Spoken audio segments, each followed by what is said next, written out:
Good morning વાલા વિદ્યાર્થી મિત્રો, રાણીપ હોય કે ચાંદખેડ, સાબરમતી વિસ્તાર હોય કે ન્યૂ રાણીપ, આ બધાની અંદર આપણા વિદ્યાર્થીઓએ ખૂબ જ સરસ પરિણામ લાવ્યા છે.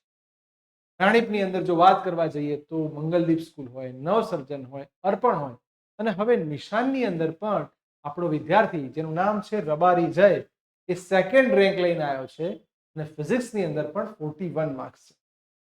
તો આ સેકન્ડ રેન્ક લાવવા માટે એને શું મહેનત કરી છે એના વિશે સાંભળીએ. પ્લીઝ વેલકમ રબારી જય. બોલો જય બેટા, આપણે સેકન્ડ રેન્ક લાયા આપણી સ્કૂલની અંદર, કઈ રીતે મહેનત કરી? પહેલા જ્યારે 11મું ધોરણ સ્ટાર્ટ થયું ત્યારે સ્ટાર્ટિંગમાં મારી મહેનત થોડી ઓછી હતી.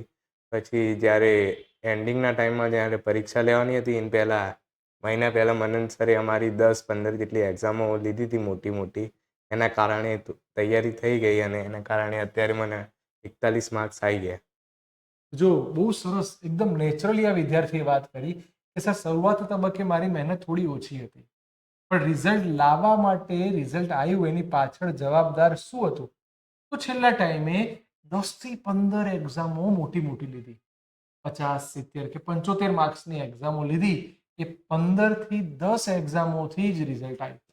આપણે જઈને એવી આશા રાખીએ કે હવે સેકન્ડની જગ્યાએ ફર્સ્ટ રેન્ક લાવે અને 41 ની જગ્યાએ 45 અપ જાય. Okay, thank you so much બેટા, અને આવી મહેનત કરતા રહો. ઓકે.